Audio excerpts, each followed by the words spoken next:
program studi S1 Farmasi, S1 Keperawatan, D3 Ilmu Medis dan Informatika Kesehatan, D3 Kebidanan, D3 Keperawatan. Fakultas Sains dan Teknologi terdiri dari program studi S1 Teknik Industri, S1 Agribisnis. Fakultas Hukum dan Bisnis terdiri dari program studi S1 Manajemen, S1 Hukum, S1 Bahasa Inggris, S1 Akuntansi. Universitas Duta Bangsa menyiapkan mahasiswa menjadi tenaga profesional dan wirausaha muda yang berkualitas global melalui kurikulum standar nasional dan internasional. Universitas Duta Bangsa juga membangun entrepreneurship dan bisnis yang berkualitas global melalui program magang baik dalam negeri maupun luar negeri. Universitas Duta Bangsa telah memiliki sarana dan prasarana yang lengkap serta berbasis teknologi informasi yang saling terintegrasi sehingga akan memberikan kemudahan layanan kepada seluruh civitas akademika. Berikut alumni yang telah sukses. Aris Kurniawan, founder Dikita Marketer dengan pendapatan $7.000 per bulan. Aulia Arhan, dosen PNS di Universitas Islam Negeri Imam Bonjol Padang. RNIK Muhammad Wahyu Baharudin, PNS RSUD Dr. Muadi. Kebidanan Aprilia Andarwati, PNS di DKK Sukoharjo. Universitas Duta Bangsa senantiasa menjaga kenyamanan pembelajaran yang berkualitas dengan dukungan media pembelajaran berbasis IT. Universitas Duta Bangsa mendukung penuh aktivitas mahasiswa melalui unit kegiatan mahasiswa, badan eksekutif mahasiswa, pecinta alam, dan kegiatan keagamaan. Universitas Duta Bangsa mempunyai program inkubasi bisnis untuk membina dan mempercepat keberhasilan. Pengembangan startup yang dirintis oleh mahasiswa dan dosen dengan tujuan menjadikan startup tersebut menjadi perusahaan yang profitable. Pelayanan terhadap alumni merupakan hal yang tidak lepas dari perhatian Universitas Duta Bangsa, meliputi kegiatan penyaluran kerja, temu alumni, seminar nasional, dan tracer study. Kejuaraan skala nasional yang diraih mahasiswa Universitas Duta Bangsa meliputi meraih medali emas, perak dan perunggu Olimpiade Rekam Medis Indonesia ORI 2019 yang diselenggarakan di Universitas Gadjah Mada, Yogyakarta.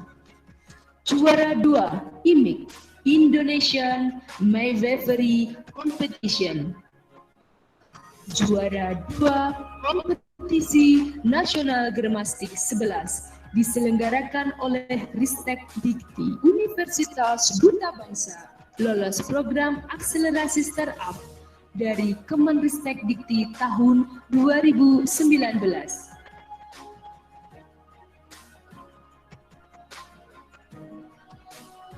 Universitas Duta Bangsa Surakarta, the Global Entrepreneur University.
Gapai cita-mu untuk kejayaan bangsa, Kau jadikan kami insan mandiri.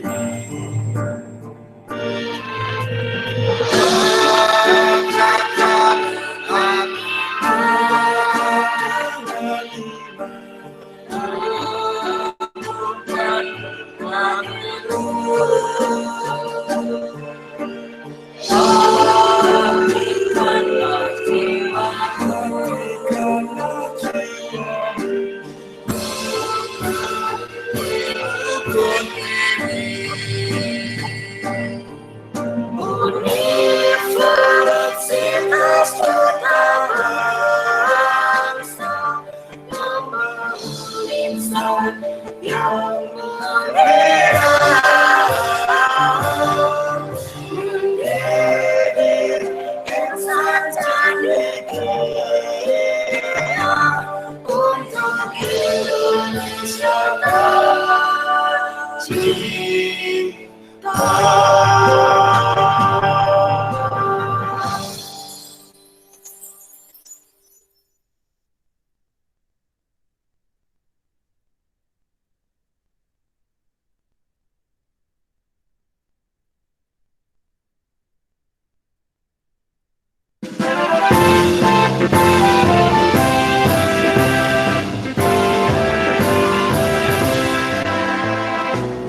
Universitas Duta Bangsa membangun insan yang bertakwa,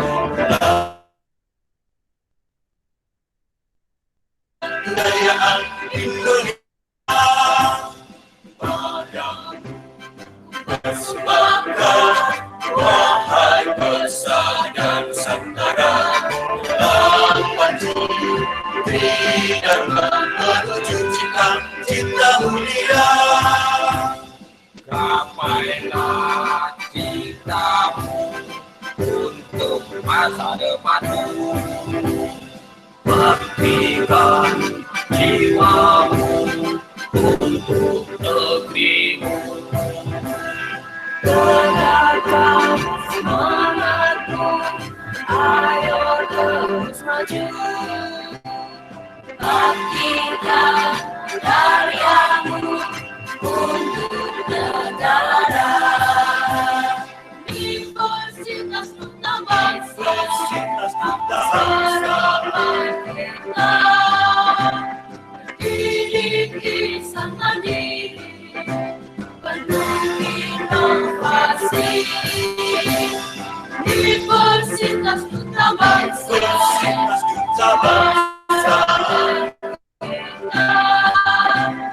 raihlah kejayaan Indonesia.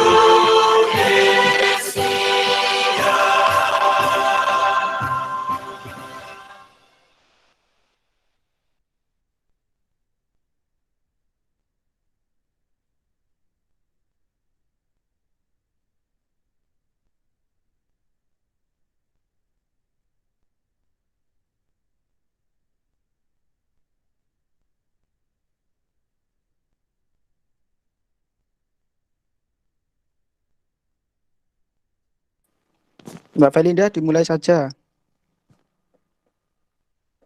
Gimana, Mbak Pak? dimulai saja. MC-nya siapa? Mbak Liana, monggo.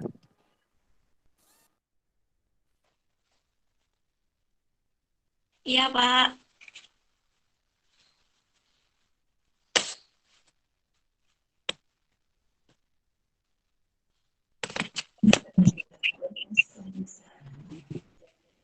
Assalamualaikum warahmatullahi wabarakatuh. Selamat pagi dan salam sejahtera bagi kita semua. Yang terhormat Bapak Wijianto Magister Komputer selaku Dekan Fakultas Ilmu Komputer Universitas Duta Bangsa Surakarta.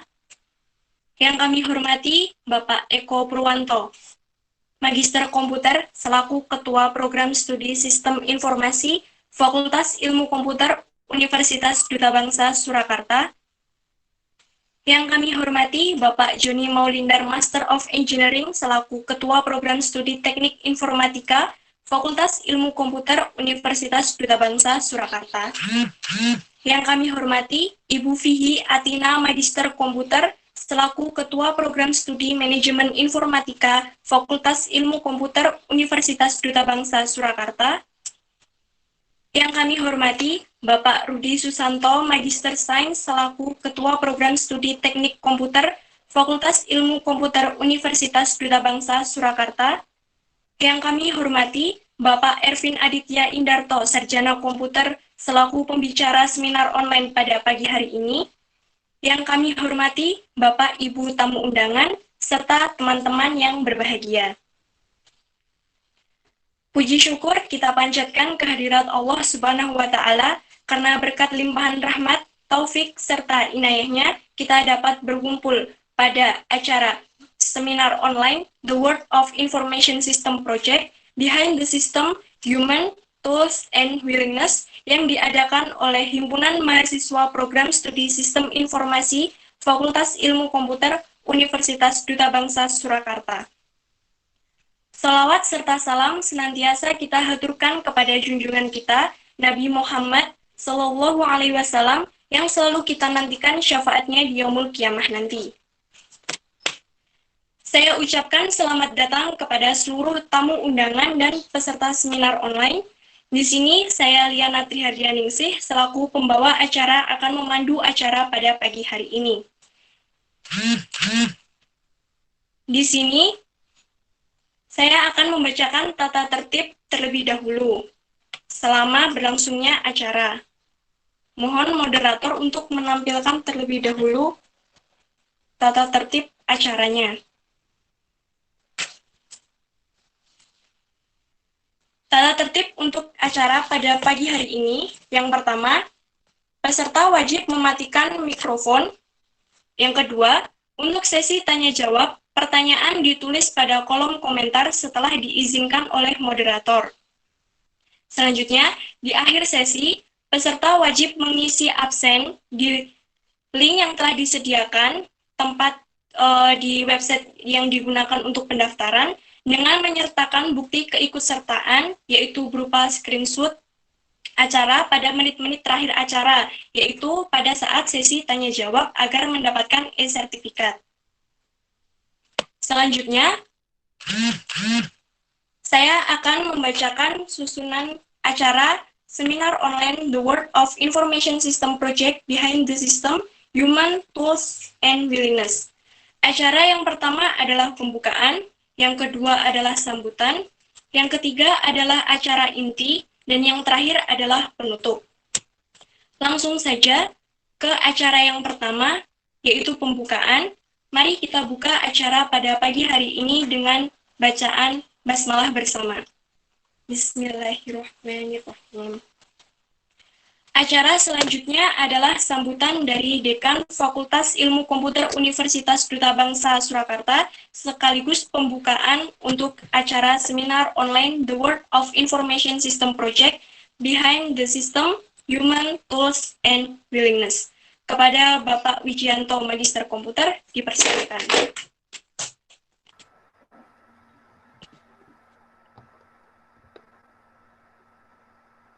Selamat pagi, cek suara saya sudah masuk?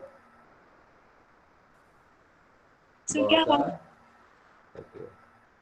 Terima kasih, selamat pagi. Assalamualaikum warahmatullahi wabarakatuh.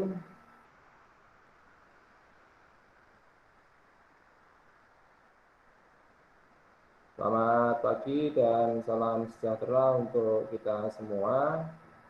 Alhamdulillah pada pagi hari ini kita dapat berkumpul bertatap muka menggunakan media Meet ini dalam keadaan sehat walafiat, tidak ada satu halangan apapun, sehingga kita dapat menjalankan aktivitas kita, kegiatan kita sesuai dengan tanggung jawab kita masing-masing. Ya.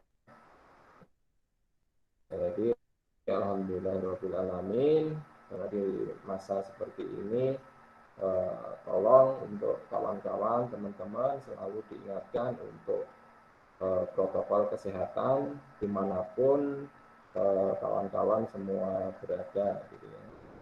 Karena kita tahu di luar sana banyak sekali saudara-saudara kita yang mengalami atau kena pandemi COVID-19 ini. Jadi kita perlu bersyukur, kita alhamdulillah sehat semua, tapi juga jangan lupa untuk selalu mengikuti protokol kesehatan. Sebelumnya bahwa kegiatan seperti ini, webinar seperti ini sekali lagi dilakukan secara rutin oleh kawan-kawan semua, terutama ini yang diselenggarakan oleh Prodi Sistem Informasi. Terima kasih Pak Eko dan kawan-kawan dari HMPSI yang sudah menyelenggarakan acara ini. Dan nanti acara-acara seperti ini dapat terus dilakukan untuk menambah wawasan, menambah ilmu dari sumber-sumber ilmu dari pembicara luar atau mungkin dari alumni yang pada saat ini pembicaranya adalah dari alumni. Halo Mas Irfan. Ervin, Pak. Oh, Ervin ya. Ya, Mas Ervin, ini lulus tahun 2000 berapa? 2017, Pak. 2017, jadi sekitar 3 tahun yang lalu. Tapi sekarang Mas Ervin sudah bergelut di dunianya yang mungkin nanti dari kawan-kawan mahasiswa di sini banyak bertanya kepada Mas Ervin, ya tolong nanti dibagi share pengalaman ilmunya, mungkin bisa bermanfaat buat teman-teman mahasiswa Fakultas Ilmu Komputer. Amin. Terima kasih Mas Ervin ya atas waktunya. Iya, Pak.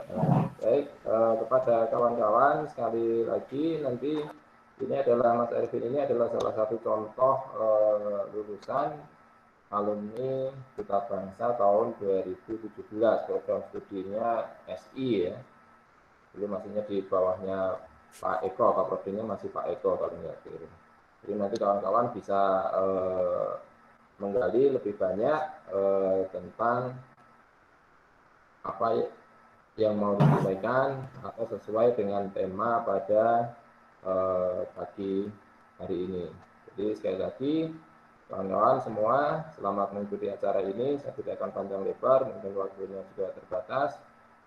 Sekali lagi terima kasih teman-teman Kaprodi dan kawan-kawan dari HMPSI dan seluruh peserta semua. Selamat mengikuti acara ini. Lalu sekali lagi jalankan protokol kesehatan dimanapun kawan-kawan semua berada. Terima kasih. Selamat pagi. Assalamualaikum warahmatullahi wabarakatuh. Waalaikumsalam warahmatullahi wabarakatuh.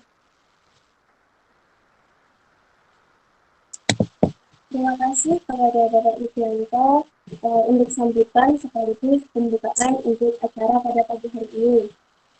Selanjutnya adalah memasuki inti acara. Sebelumnya di sini saya akan membacakan profil singkat mengenai moderator kita pada pagi hari ini. Moderator kita pada pagi hari ini adalah Felinda Febriana, mahasiswi Sistem Informasi semester 4 Fakultas Ilmu Komputer Universitas Duta Bangsa. Felinda adalah salah satu mahasiswa yang memiliki beberapa organisasi yang diikuti saat ini, di antaranya adalah Himpunan Mahasiswa Sistem Informasi, Badan Eksekutif Mahasiswa Fakultas Ilmu Komputer, Permadani Diksi Cabang Soloraya, Korpis PMI Kabupaten Klaten, dan DKR Cakra Kusuma Karanggowo. Oke, tidak perlu berlama-lama lagi, langsung saja kepada saudari Felinda, kami persilakan.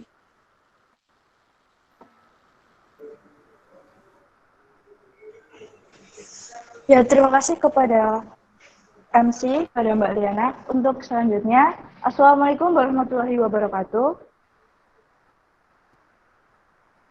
Perkenalkan, saya Fernanda Febriana yang akan memandu jalannya webinar pada hari ini yang mengusung tema webinar The World of Information System Project Behind the System, Human Tools, and Willingness yang akan disampaikan oleh narasumber kita yaitu Saudara Ervin Aditya Indarto. Untuk itu, perkenankan saya sebagai moderator untuk membacakan profil singkat tentang beliau.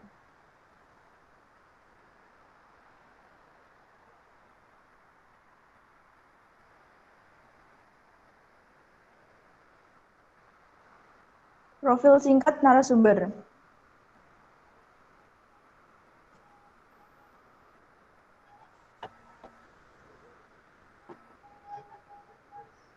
Profil singkat narasumber Ervin Aditya Indarto merupakan alumni Fakultas Ilmu Komputer Universitas Duta Bangsa Surakarta tahun 2017. Memiliki pengalaman kerja sebagai berikut. 1. Mananik Intonora, Toronto, Kanada, sebagai Remote Backend Developer pada bulan Februari 2020. Kedua, Oleh Interaktif Yogyakarta, sebagai Remote Backend Developer pada bulan November 2018 sampai Mei 2020. Ketiga, PT Integrasi Loyalty Mandiri Yogyakarta, sebagai Kontak Project Programmer bulan Oktober 2018 sampai April 2019. Keempat, TV Duta Karya Mandiri Yogyakarta sebagai programmer bulan September 2018 sampai bulan Januari 2019. Kelima, Marlin Booking Yogyakarta sebagai supervisor dan full stack developer bulan Januari 2018 sampai Agustus 2018. Keenam, Self-Employed Surakarta sebagai freelance programmer bulan April 2013 sampai Desember 2017. Ervin Aditya Indarto sendiri merupakan programmer yang bermotivasi diri dengan tingkat pengalaman yang tinggi, proyek dan lintas platform. Dia merupakan seorang pekerja keras dengan kegemarannya untuk memenuhi tenggat waktu. Berminat peran dengan perusahaan yang mempromosikan praktik terbaik dan penawaran yang beragam proyek bagi pelanggan. Beliau juga cepat belajar, berdedikasi tinggi, dan terbuka untuk belajar pemrograman baru dan alat pemrograman. Beliau juga terlibat sebagai CTO untuk omahgue.com,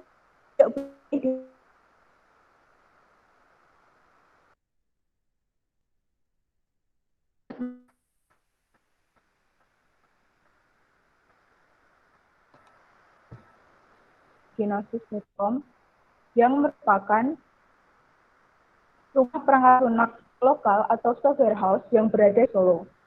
Di Genosis.com jawab untuk membuat mesin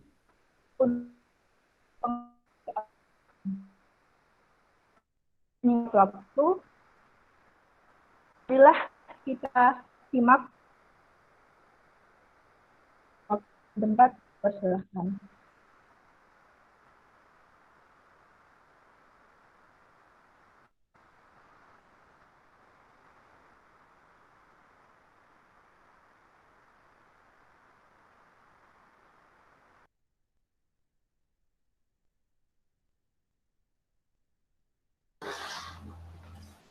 Halo? Halo? Halo, kok halo? Your entire skin. Sebentar.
Coba.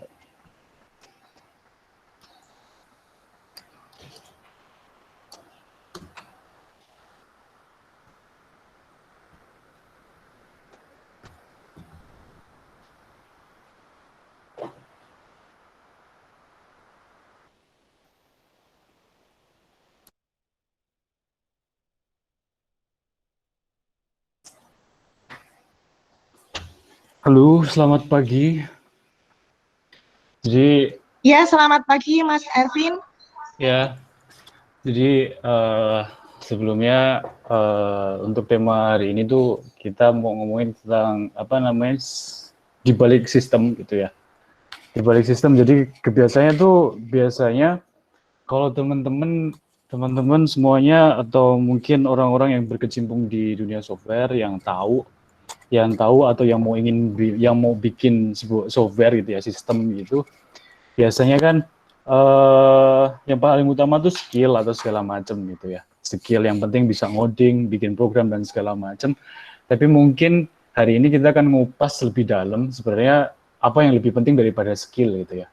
Nah, karena itu ya, saya tulis di screen saya adalah between human tools and willingness. Jadi di antara perpaduan apa namanya sumber daya manusia, alat dan kemauan itu bisa mengalahkan skill gitu ya. Makanya skill itu penting, tapi itu bisa jadi terakhir gitu ya. Bisa jadi yang terakhir dan kita harus bisa ngelihat gambar yang lebih besar tentang sebuah teori gitu. Bukan berarti bahwasannya hal-hal teknis itu tidak melulu soal teknis gitu.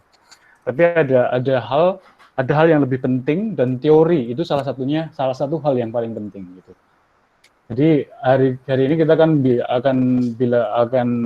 hari ini kita ngobrol soal sistem, human, tools, and kita akan ngomong soal saya akan coba apa namanya ya? Coba akan ngobrol soal konsep bahwa we are nobody. Kita ini bukan siapa-siapa. Untuk melahirkan sebuah keinginan atau willingness yang bisa mengalahkan apapun gitu. Ketika manusia itu punya kemauan, pasti semuanya bisa dilakukan. Dan yang terakhir adalah kita perlu untuk membuat sebuah gambar, membuat sebuah arah apa yang mau teman-teman mau capai gitu. Kita akan bisa ngobrol di sesi ke-6 di materi ke-6 gitu. Jadi kita akan lanjut ke yang seperti ungkapan tak kenal maka tak sayang. Jadi nama saya Ervin untuk teman-teman yang mahasiswa baru atau yang masih kuliah karena saya udah lulus 2017. Jadi mungkin ada yang belum sempat lihat saya. Jadi waktu pertama kali, jadi ini transformasi saya. Jadi kalau mahasiswa di STIMIK, kalau tanya sama dosen-dosen di SI pasti tahu banget sifat dan karakter saya. Nah, waktu dulu adalah saya rebel geek. Saya sempat merasa bahwa saya jadi menjadi pusat perhatian karena kemampuan saya. Tapi pada waktu itu saya termasuk orang yang kaku dan sangat idealis. Kadang-kadang nggak jarang saya bermasalah dengan dosen dan segala macam ya. Karena saya rebel gitu ya. Saya belajar sistem banyak. Saya menggunakan waktu luang saya untuk belajar secara mandiri. Tapi saya di lain sisi saya juga anak yang rebel kalau di kampus. Semua dosen di SI yang pernah ngajar saya tahu betul soal itu. Terus kemudian saya lulus 2017. Terus kemudian saya coba pindah ke Jogja buat mencari pengalaman. Akhirnya saya waktu itu pertama saya kerja di Jogja itu saya di Marlin Booking. Itu sebuah startup kapal feri. Buat bisnisnya sebenarnya ada di Batam dan Singapura, Batam dan Malaysia. Tapi teknologi development tech-nya IT department-nya ada di Jogja, dan waktu itu saya sempat mendapatkan penghargaan Best Employee. Jadi saya pernah menjadi karyawan terbaik di Marlin Booking, terus kemudian di jangka waktu 2 atau 3 bulan saya menjabat jadi supervisor gitu. waktu yang cepat, dan waktu itu dari rebel, anak yang rebel di kampus, terus kemudian jadi supervisor, ada banyak masalah yang saya hadapi. Mungkin kita nanti bisa share lagi, kita akan bisa share lagi, karena ini penting. Mungkin ada di antara teman-teman yang sangat idealis, yang sangat percaya diri dengan kemampuannya, sangat percaya diri dengan kemampuannya, seperti saya dulu. Nanti kadang kita nggak perlu mengalami sendiri, tapi mendengarkan dari pengalaman orang lain itu juga bisa mencegah kita buat ngalamin hal yang sama. Kita bisa belajar dari orang lain. Dan siapa tahu ada teman-teman di antara teman-teman yang sangat idealis dan sangat percaya diri dengan kemampuannya, nanti kita bisa ngobrol soal itu. Terus sekarang saya bertransformasi lagi dengan jadi pribadi yang berbeda dari yang kemarin. Saya merasa bahwa diri saya bukan siapa-siapa. Diri saya bukan siapa-siapa, dan saya tidak pernah merasa bahwa saya seperti orang yang dulu. Maksud saya, waktu saya kuliah, mungkin saya pernah merasa bahwa saya yang terbaik, atau saya yang bisa melakukan banyak hal sendirian, karena pada waktu itu, semester pertama, semester kedua, saya ngerilis sosial media yang saya bikin sendiri. Gitu. Dan belum ada orang yang melakukan itu sejauh itu pada waktu itu, pada semester kedua masuk perkuliahan. Dan sekarang saya sudah bertransformasi 180 derajat berbeda dengan waktu itu, dan saya percaya bahwa saya bukan siapa-siapa gitu. Dan saya melihat diri saya bahwa saat saya sedih, saya bukan orang yang satu-satunya paling sedih, dan ketika saya merasa bahwa saya orang yang paling bertalenta, saya bilang pada diri saya sendiri bahwa saya tidak gitu. Untuk CV tadi sudah diantarkan ke moderator. Mungkin jadi untuk sekarang saya bekerja untuk perusahaan di luar negeri, di Toronto, Kanada. Terus kemudian saya juga ada software house sama teman-teman anak STEMIC juga di Solo. Jadi saya terbiasa melakukan dua hal dalam waktu yang bersamaan, dan semuanya bisa di-manage dan semuanya bisa dilakukan gitu. Oke. Untuk konten yang pertama itu adalah sistem. Jadi saya hari ini mungkin saya tidak akan memberi materi yang mungkin teman-teman juga udah dapat di kampus gitu ya. Karena kalau sama dengan yang ada di kampus, ya jadinya sama aja gitu. Jadi secara dasar itu, sistem itu regularly interacting or independent group of items forming a unified whole. Jadi sistem itu entah itu grup independen atau item-item yang berbentuk, dan mereka selalu berinteraksi. Nah, interaksi ini akan menimbulkan hubungan timbal balik. Ini akan yang disebut sistem. Nah, tapi itu secara umum pengertian sistem kan seperti itu. Tapi kita akan ngomong lebih spesifik tentang information system. Sistem informasi itu apa? Jadi pada dasarnya saya mau garis bawahi bahwa sistem informasi itu pasti ada manualnya. Tidak mungkin ada manualnya. Sistem informasi pasti ada manualnya. Manual itu adalah proses manual. Jadi proses manual itu sudah pasti ada. Jadi ketika sebuah sistem informasi, ketika itu tidak ada manual, mungkin itu akan mengejutkan banyak orang, atau itu tidak akan laku. Tidak akan laku di pasar. Makanya kenapa informasi sistem itu pasti ada manualnya yang paling bekerja. Makanya teman-teman yang punya ketertarikan ke startup bisa dicari manualnya. Ada proses manual yang ada di sana, ada di sekeliling kita. Nah, kita bisa adaptasi ke informasi sistem, gitu. Kemudian ketika manual itu ada, kita adaptasi ke teknologi. Begitu kita adaptasi teknologi, saat proses adaptasi itu bukan hal yang gampang untuk dilakukan ya. Dari proses manual ke transformasi ke sistem, terus itu bukan proses yang cepat. Itu bukan proses yang cepat. Butuh waktu, butuh orang, butuh alat, dan butuh sustainability. Sustainability apa itu?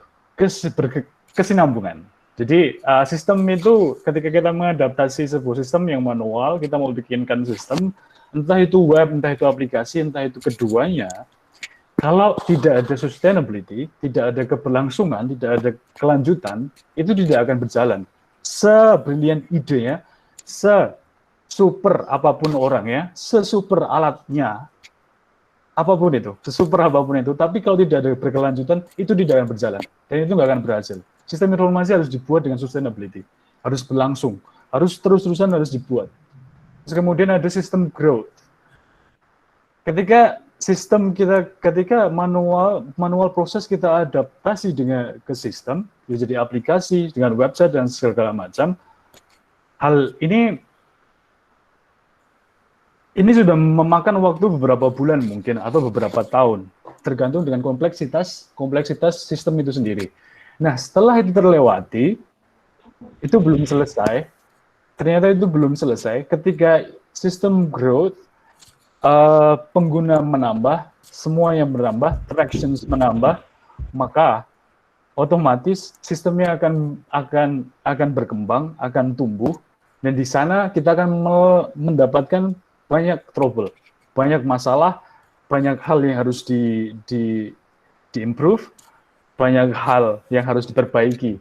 Dan dalam sistem growth ini kita konsisten dan sustainability. Ketika kita membangun sebuah sistem, kita harus konsisten, kita harus terus-terusan membuat sistem itu sendiri gitu ya. Ketika sistem growth, mungkin kalau misalkan kita ambil contoh sistem growth, kalau sekarang ini mungkin yang lagi berkembang, startup yang sedang berkembang apa ya sekarang ini, semuanya ada di step, oke, kita contoh mungkin Gojek pada waktu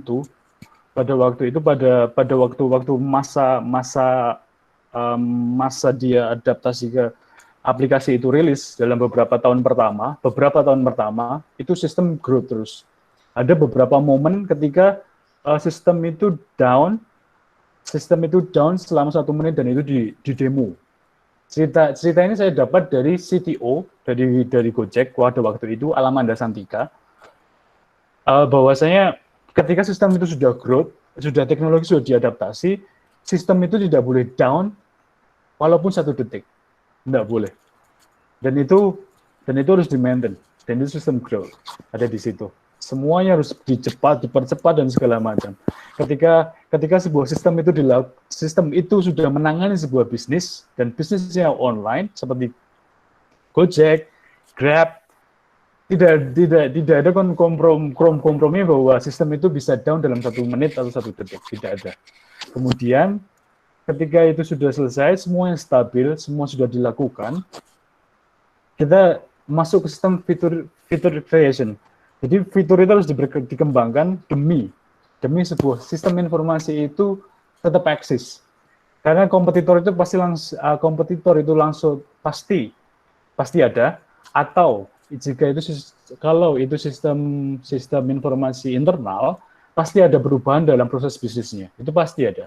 Nah, fitur itu pasti langsung dibuat, terus-terusan dibuat. Jadi pada poin ini yang coba saya garis bawahi adalah sistem itu, ketika teman-teman memahami informasi sistem itu bukan berarti bahwa teman-teman bikin sebuah sistem, ada perusahaan minta sebuah sistem dari sistem manualnya,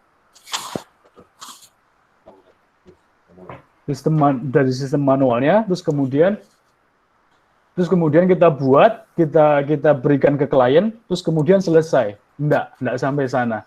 Jadi sebenarnya kalau information system, kalau kita ngomongin information system, project-nya harusnya teman-teman kalau melakukan freelance project information system, harusnya teman-teman nggak jual putus.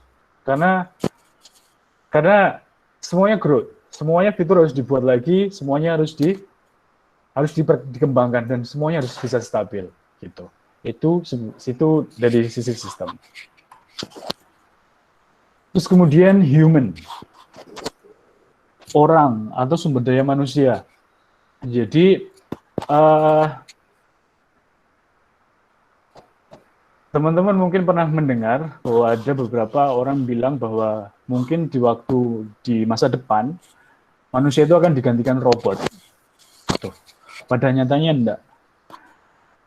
Tetap manusia lah yang membuat robot. Tapi mungkin hanya 15% dari populasi di dunia, 15% dari populasi dunia yang membuat robot, tidak semuanya. Nah, kemudian mungkin 25%-nya bisnis. Mungkin ini kita ada di stage ini. Ketika pandemi ini berjalan,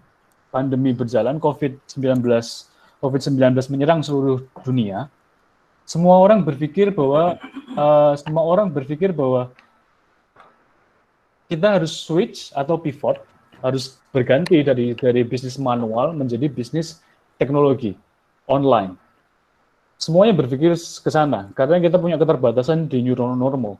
New normal kita nggak bisa membuat kerumunan, kita harus berjarak, dan segala macam. New normal ini akan membuat tingkah laku manusia itu berubah. Nah, pada saat ini, kalau teman-teman yang ngerjain proyek, yang sudah mengerjakan proyek buat bikin sistem, harusnya proyeknya lebih ramai, gitu ya. Harusnya begitu. Kalau enggak, mungkin ada yang salah. Mungkin kita approach-nya yang kurang bagus, atau memang kita belum ketemu sama kliennya. Nah, mayoritas dari orang-orang yang ada sekarang menyerah karena paradigma. Ada paradigma, ada mitos. Hampir semua orang yang tinggal di negara berkembang punya mitos. Kita ambil contoh bahwa di Indonesia, orang Indonesia itu percaya bahwa orang Indonesia tidak pernah bisa mengalahkan orang Barat atau orang Amerika dalam segi skill. Gitu. Itu mitos dan paradigma. Pada nyatanya adalah ini saya alami.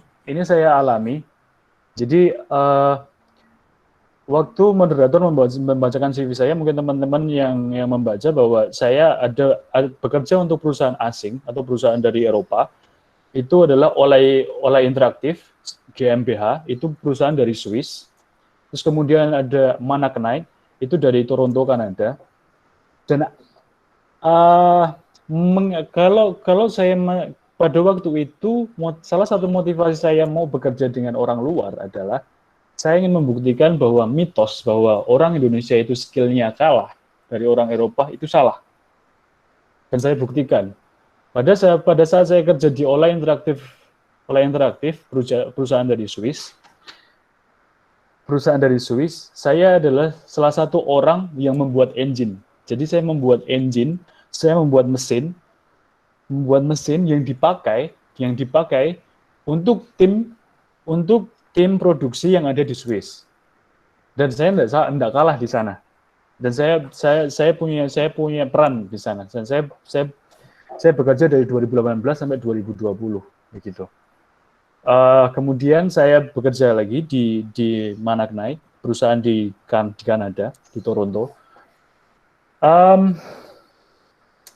Percaya atau tidak bahwa saya mau di Eropa, mau di Indonesia itu sama aja. Jadi untuk diri saya, at least buat saya pribadi,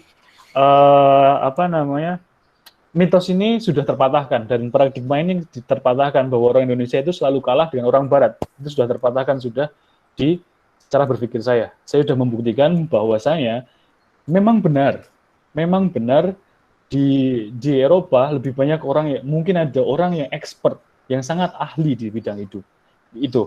Tapi bukan berarti kita bisa mengeneralisir bahwa orang-orang Indonesia itu kalah dengan orang-orang Eropa. Itu juga salah.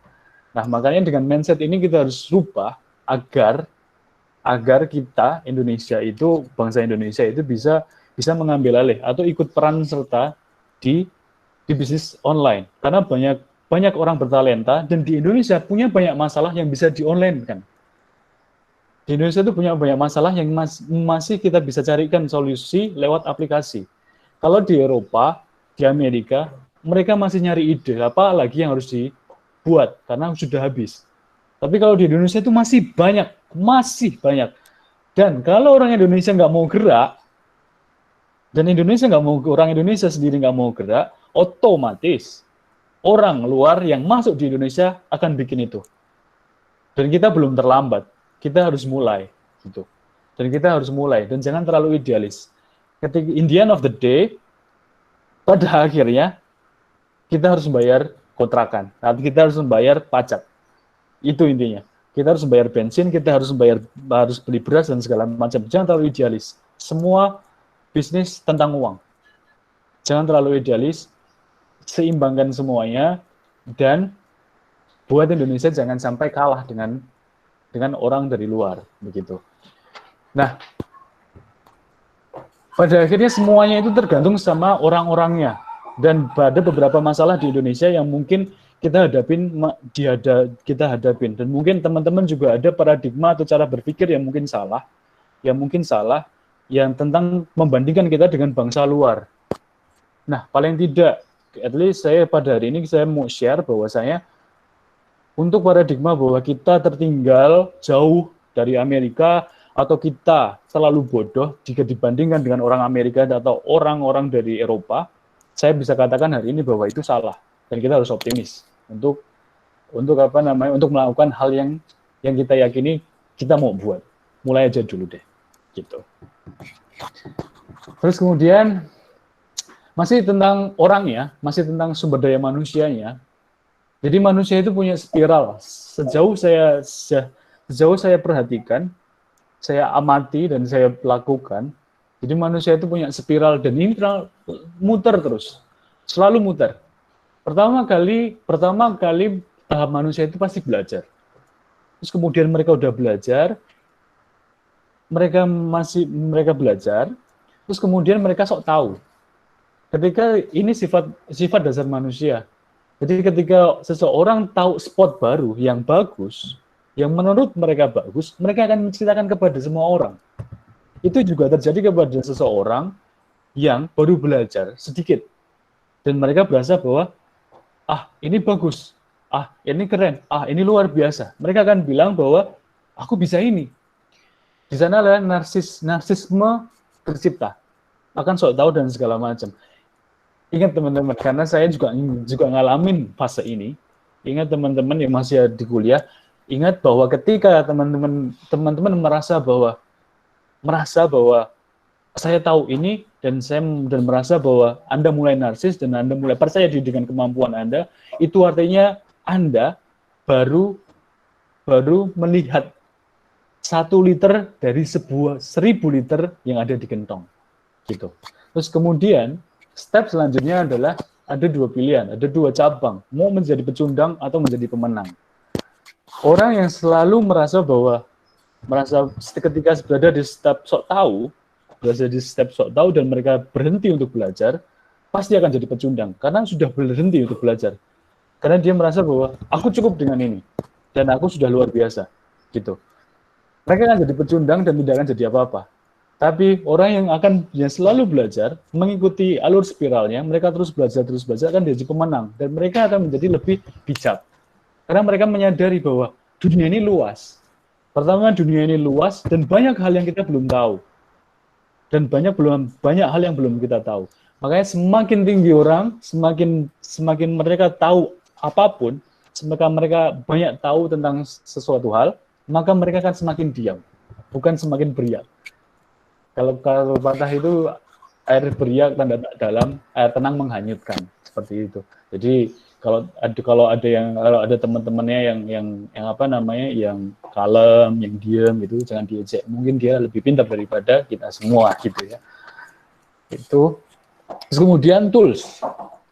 Ketika kita selesai tentang seseorang tentang orangnya, kita sudah tahu seperti apa kita akan melakukan pendekatan bahwa kita sebagai stakeholder yang akan mengembangkan sebuah aplikasi.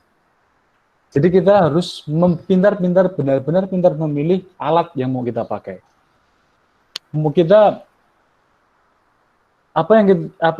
Apapun yang mau kita bikin, kalau kita mau bikin sebuah sistem, ada pepatah yang bilang bahwa semua itu tergantung orang di belakang senjatanya. Tapi itu ada benarnya. Tapi kita mengasumsikan pada saat ini adalah bahwa kita bukan orang profesional, bukan orang yang ahli untuk memegang senjata. Kalau kita memposisikan pada diri pada bahwasanya kita bukan orang yang pintar memegang senjata, maka pilihannya adalah kita harus memilih senjata yang mudah dioperasikan. Nah, pentingnya pemilihan tools ada di situ. Karena kita tidak bisa menyamaratakan kemampuan orang, kita tidak bisa menyamaratakan pengetahuan orang. Nah, yang pertama di sana adalah algoritma. Mungkin teman-teman belajar di kampus tentang algoritma dan teori-teori segala macam. Saya percaya bahwa kebanyakan teman-teman yang ngampus agak depresi dengan hal ini. Karena mungkin kemikirnya bahkan jadi programmer, diajarin ngoding tiap hari, akan diajarin seperti itu. Enggak.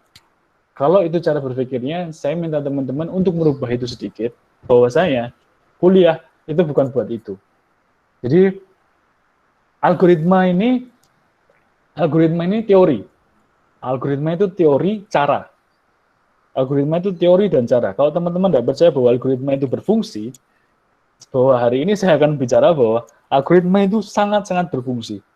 Ada lelucon di jalan, mungkin kita bilang, matematika itu apa ya? Kita mau pakai sin cos dan segala macam untuk beli somai kan enggak. Itu lelucon jalanan.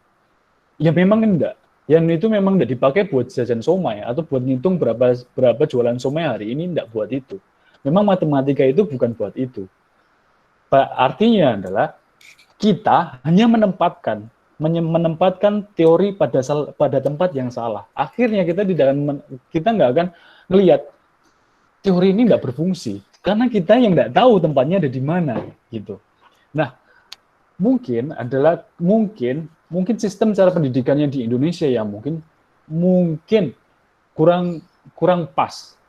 Mungkin kita harus mungkin karena kita dididik dari kecil, dari SD, SMP, SMA untuk mematuhi tata tertib. Bukan untuk mengeksplorasi hal gitu ya. Karena kalau di Eropa cara mengajar anak itu biasanya membiarkan anak-anak kecil itu mengeksplor daya pikirnya. Akhirnya mereka tahu cara menggabungkan A dan B, B dan C dan D dan D. Akhirnya mereka tahu bahwa algoritma, teori dan segala macam itu berfungsi. Nah, sekarang sebelum terlambat, teman-teman harus yang mengesampingkan atau menganggap remeh sebuah teori, menganggap remeh-temeh sebuah teori, algoritma dan segala macam, saya mau bilang hari ini bahwa algoritma dan desain sistem itu sangat-sangat penting. Sangat penting dikala di mana kita atau developer itu membangun sebuah sistem. Algoritma yang bagus dan desain sistem yang efisien itu akan mempercepat proses development dan mengurangi rasa siksaan dari developer. Karena semakin kacau algoritmanya, semakin kacau desainnya, semakin banyak perubahan di tengah proses development. Dan ketika proses development itu di tengah-tengah tambah tersiksa, project itu bisa dipastikan delay atau gagal. Makanya di sana kepentingan saya catatkan pertama kali adalah algoritma dan desain sistem itu sangat penting. Itu mempercepat proses development dan mengurangi penderitaan programmer. Terus kemudian tools, misalkan kita mau bikin web atau microservice, kita punya ratusan bahasa pemrograman di dunia yang kita bisa pilih gitu ya. Tapi teman-teman harus bisa milih apa yang teman-teman bisa pakai. Apapun bahasanya itu nggak akan ada masalah selama teman-teman konsisten. Tapi kalau nggak konsisten, ya sama saja. Karena begini, kalau di sistem di dunia development, kita suka membandingkan nih, Python sama PHP bagusan mana? Ruby sama PHP bagusan mana? Go sama PHP bagusan mana? Kita suka membandingkan itu, gitu ya.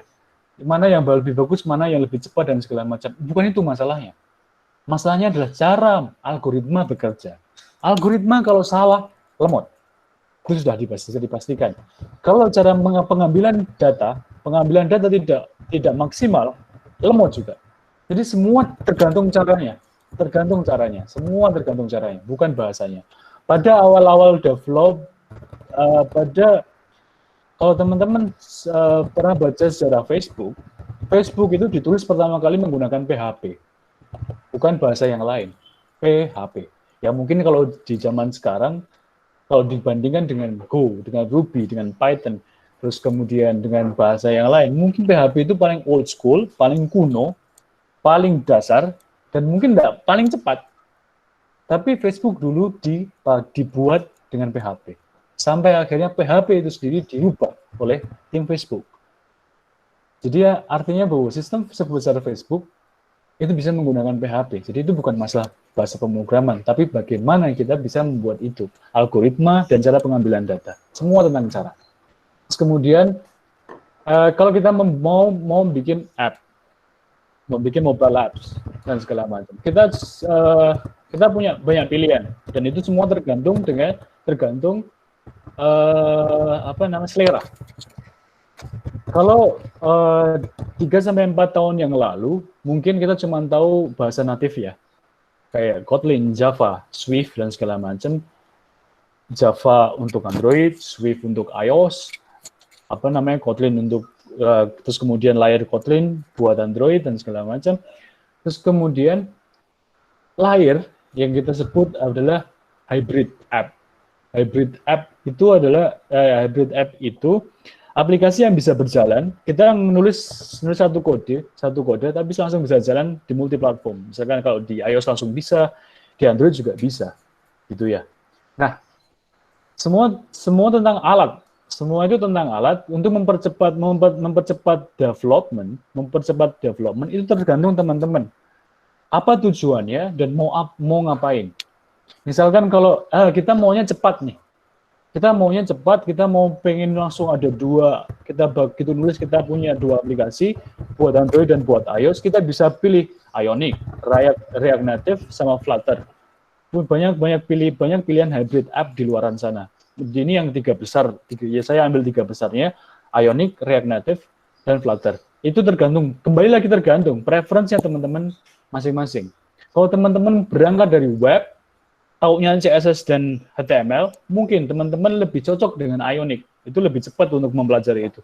Tapi kalau teman-teman yang lebih condong suka dengan JavaScript, dan senang dengan JavaScript, dan suka banget sama kerumitan JavaScript itu sendiri, pilih React Native.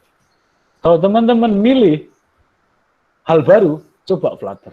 Flutter termasuk baru, dan itu yang bikin Google.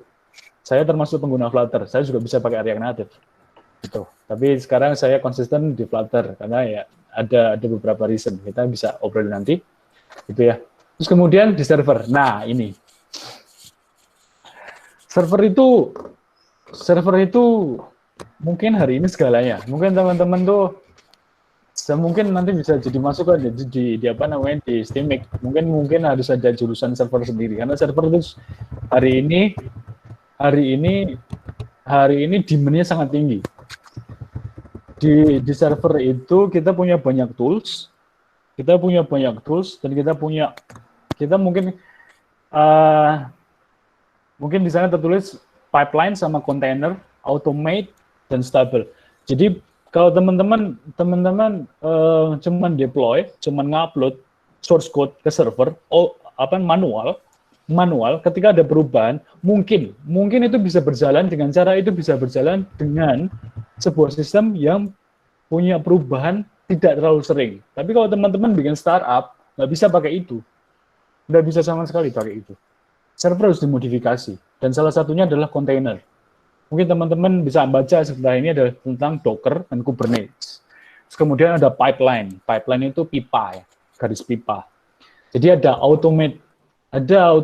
Jadi kalau teman-teman kalau misalkan nanti teman-teman bisa nanya. Jadi teman-teman kalau yang udah pernah ngoding, udah project-projectan, mungkin teman-teman udah familiar dengan GitHub. Terus kemudian ada server buat ngedeploy. Nah, kita ngegabungin GitHub dengan server, biar dia otomatis bisa narik sendiri tanpa teman-teman masuk ke server terus ngambil. Itu kita pasang pipeline namanya. Kita namanya pipeline. Jadi kita nggak perlu masuk ke server, kita tinggal klik, dia ngambil ke GitHub, selesai. Dan semuanya udah jalan. Nah, terus kemudian ada kita kontainer. Jadi teman-teman kalau misalkan teman-teman yang pro di install komputer, yang mungkin kerjanya di install komputer, ya install Windows segala macam, mungkin teman-teman familiar dengan namanya Ghost image ya. Dia bikin image, bikin sebuah kayak mungkin kita sederhanakan kayak bikin disk tapi virtual, nggak ada fisiknya, tentang konfigurasi Windows itu sendiri. Jadi kalau teman-teman udah bikin Windows sudah ada Microsoft Word-nya, udah ada Firefox, ada Chrome dan segala macam. Terus kita buat image, kita buat disknya, kita bikin jadi bundle satu. Terus kemudian kita copy-in ke komputer lain. Otomatis komputer lain itu punya environment atau punya software yang sama dengan yang tadi gitu. Nah, itu juga ada di server. Nah, ide itu ada di server sekarang. Kenapa butuh itu? Karena yang tadi saya katakan bahwa ketika kita ngomongin startup, sebuah sistem informasi yang digunakan untuk startup itu perubahannya itu cepat banget. Mungkin hari ini begini, besok berubah lagi. Nah, itu harus bisa diupdate. Dan kalau ada kesalahan, kita harus bisa balik lagi. Nah, hal itu bisa di-manage dengan kontainer. Dan server itu, kalau kita manage dengan manual, kita manage manual seperti 5 tahun ke belakang, itu nggak bisa sama sekali. Mungkin ada customer di website, terus kemudian errornya kelihatan lagi. Ada SQL query-nya, select bla bla bla. Harusnya itu nggak tampil untuk customer. Kalau itu tampil, itu sebuah aib buat developer ya. Mungkin kalau 7 tahun ke belakang mungkin itu masih bisa dikompromi ya, karena permintaan atau ketergantungan teknologi nggak seperti sekarang. Tapi kalau untuk sekarang nggak bisa dikompromi sampai sejauh sana. Makanya saat ini server ini salah satu pekerjaan manajer server atau sysadmin, atau mungkin teman-teman yang familiar dengan DevOps, Development and Operation. DevOps itu termasuk pekerjaan yang mempunyai gaji besar. Mungkin lebih besar daripada teman-teman yang ngoding setiap malam gitu ya. Karena pertaruhan hidup dan mati si aplikasi ada di tangannya si PIC server gitu. Semuanya tentang tools. Jadi kalau teman-teman ngerjain startup, ngerjain project dari startup, informasi sistem dari buat startup, teman-teman salah algoritma, salah desain sistem, salah milih program bahasa pemrograman, salah milih framework, salah milih server, kemungkinannya project delay atau gagal. Kalau project delay atau gagal, Anda rugi waktu, rugi uang. Jadi tools itu penting. Karena kita mengasumsikan bahwa kita bukan seorang expert. Tool penting. Teman-teman juga harus jangan sampai ada mindset bahwa kalau udah suka PHP, ya saya udah PHP aja, nggak mau belajar Python, nggak mau belajar Ruby, nggak mau belajar Go dan segala macam. Jangan gitu. Jadi jangan take aside, jangan ambil sisi itu. Karena kita sebagai programmer, kita harus bisa melihat bahwa semua bahasa pemrograman itu bagus, semua framework itu bagus, hanya saja mungkin kita belum membutuhkan itu. Gitu ya. Itu untuk tools. Nah, ini yang saya omongin tadi, embrace. Jadi jangan pernah menolak, jangan pernah karena kalau bahasa Jawa itu nyiri ya. Jadi kalau udah pegang PHP, udah pintar PHP, jangan bilang enggak buat Python atau jangan bilang enggak buat Ruby. Semua ada kelebihannya, semua ada kekurangannya. Semuanya ada. Jadi teman-teman pilih yang mana, itu enggak ada yang salah. Selama teman-teman konsisten, project sistem informasi pasti selesai. Konsisten dan dilakukan dengan baik dan benar. Algoritma penting. Jangan lupa algoritma itu penting. Kuliah yang benar gitu. Ya. Kuliah yang benar. Jadi pengetahuan algoritma itu benar. algoritmanya benar, desain sistem juga pasti benar. Nah, mungkin nanti kita bisa ngobrol, bisa kita tanya jawab soal masalah bagaimana jika cewek di dunia IT, gimana cara survive-nya? Karena mayoritas teman-teman saya pun, orang-orang yang saya tahu, cewek-cewek yang teman-teman saya yang perempuan, yang masuk ke komputer, pada akhirnya lulus tidak masuk ke sana. Nggak masuk ke sana, mungkin takut, mungkin karena ngeri, kok sengeri itu codingnya. Tapi saya bisa kasih lihat bahwa ada sisi yang lain untuk wanita di dunia IT. Salah satunya memanfaatkan sisi serba benarnya dari seorang wanita. Itu ada tempatnya. Dan di Jakarta banyak orang-orang cewek-cewek yang bekerja di IT. Dan itu tidak ada yang salah. Gitu. Cuman mungkin kalau teman-teman yang cewek mungkin saya udah nyerah buat saya udah give up buat programming dan segala macam, terus kemudian ya udahlah yang penting selesai, habis itu tak daftar ke bank, mungkin kita bisa pertimbangkan itu lagi hari ini gitu ya. Terus kemudian karena kita mengasumsikan bahwa kita ini bukan expert gitu ya, akhirnya bukan expert, kita memilih alat yang pas buat kita, yang paling cocok buat kita. Kita harus punya mindset ini, bahwa kita ini bukan siapa-siapa. Kalau kita bukan siapa-siapa, kita pasti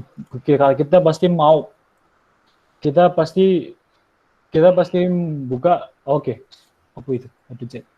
Mbak Felinda.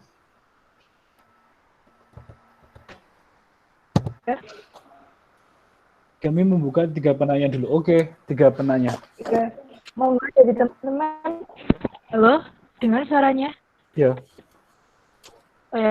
Mungkin dari teman-teman bisa membuka webnya terlebih dahulu. Silakan kalau ada mau tanya.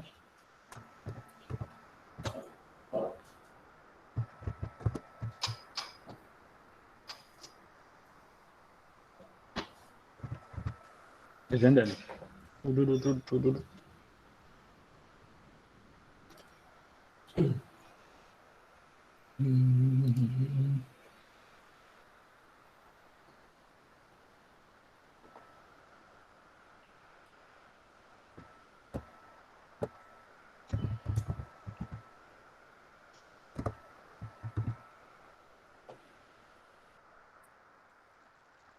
Kalau belum ada, mungkin bisa dilanjutkan lagi, Mas Ervin. Oke, belum ada ya? Oke, saya lanjutkan. Jadi kita setelah kita punya mindset ya, bahwa kita bukan seorang expert, bukan ahli, kita baru lulus atau kita baru belajar. Kita harus punya mindset bahwa kita ini bukan siapa-siapa. Sampai kita tahu sedikit, sampai kita tahu sedikit, atau sampai kita ngerti, kita mulai merasa bahwa kita tahu, tetap berpikir bahwa kita bukan siapa-siapa. Karena kalau kita nggak punya ini, kita nggak akan pernah maju gitu ya. Kita kan selalu selamanya kita kan jadi student. Kita akan selalu jadi pelajar. Jadi ya, teman-teman harus bisa nanya, kalau teman-teman sekarang kan mahasiswa ya, harus nanya bahwa apa yang sudah bisa dilakukan, apa yang sudah dilakukan sejauh ini, misalkan sudah semester 4, apa sih yang sudah didapat gitu kan. Apakah teman-teman merasa kecewa waktu ada di kampus dan segala macam, kenapa gitu. Mungkin kita bisa sharing nanti. Kita akan cari solusi, bukan cari solusi buat ngeritisi kampus ya, tapi kita harus dealing sama diri kita sendiri. Karena kita nggak bisa selamanya menuntut orang lain berubah, tapi kita nggak mau berubah. Gitu. Ya. Karena kalau kita selalu menuntut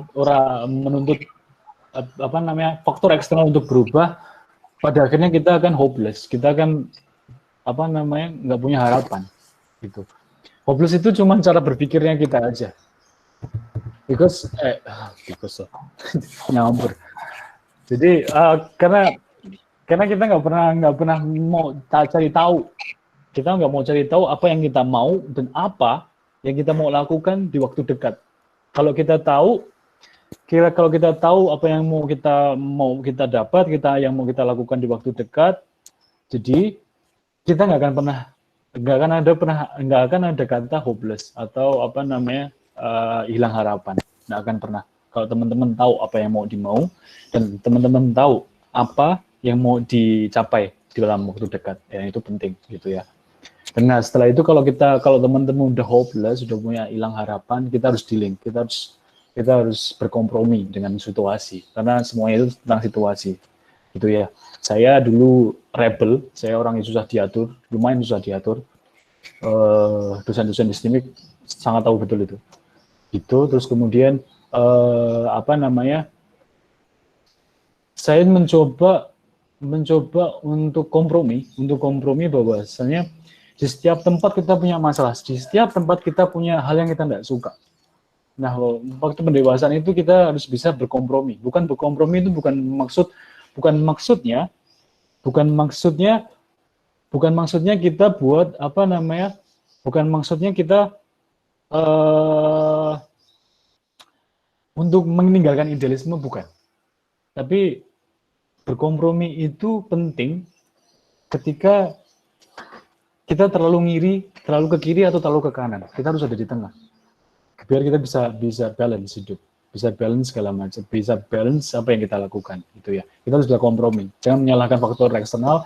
Semua salah ada di kita. Kita mulai dan kita gagal, itu salah kita. Kita punya kesalahan, kita harus perbaiki. Kalau kita nyalahin faktor eksternal, kita nggak akan pernah belajar dari kesalahan kita, karena kita nggak pernah merasa bersalah, kan begitu. Yang salah itu faktor eksternal, bukan kita. Nah, kemudian ada problem and growth. Kita akan selalu dan harus jadi pelajar. Kita harus selalu belajar, karena kalau kita nggak akan pernah tahu ya kapan kita jadi punya masalah, kapan kita nggak pernah tahu ada apa di depan, gitu ya. Tapi kalau kita bisa berkompromi dan kita belajar, terus kemudian ada ups and down, ada posisi di mana kita di bawah, masa putus asa, terus kemudian kita optimis, itu semua siklus hidup. Pasti muter gitu terus. Jadi kita cuman muter gitu aja terus. Jadi jangan pernah merasa bahwa kalau kita sedang hilang harapan, bahwa itu akhir dari segalanya, itu juga salah, itu salah besar gitu ya. Jadi kalau kita bisa lewatin, kita pasti bisa jadi versi yang lebih baik dari kemarin. Nah, itu berlaku dalam semua aspek kehidupan, bukan secara pribadi dan segala macam. Itu berlaku dalam semua aspek kehidupan, dalam belajar, dalam karir dan segala macam. Ada masalah itu biasa, tapi kita harus tetap berjalan. Kita harus tetap bisa berkompromi, gitu. Kemudian willingness. Kita ngomongin tentang apa? Oh, ada yang nanya, gimana sih caranya? Apa itu? Sebentar. Kita jawab ya.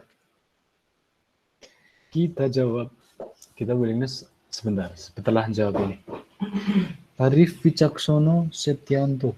Mas, saya mau tanya, paradigma dalam pemrograman ada nih prosedural, ada yang OOP, framework pasti OOP, ada yang campuran kadang pakai murni atau prosedural, di bagian tertentu pakai OOP. Menurut pengalaman Mas dalam dunia praktisi, penting nggak dalam praktik program pakai prosedural, OOP, campuran, atau peduli amat dengan paradigma yang penting output sesuai harapan konsumen? Baca sendiri ya teman-teman ya, yang ini. Jadi penting, Mas. Pak Arif ya? Pak Arif Mas Arif.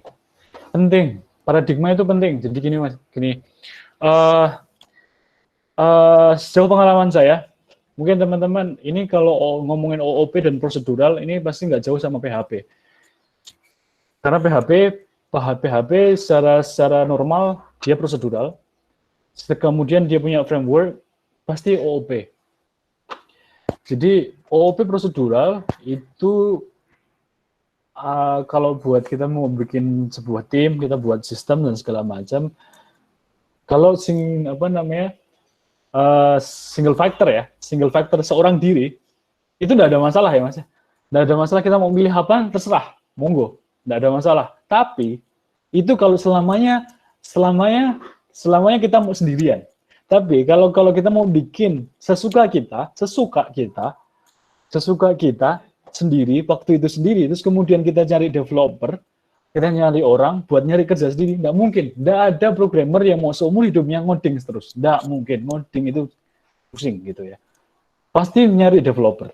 Ada di satu momen programmer itu mau istirahat gitu.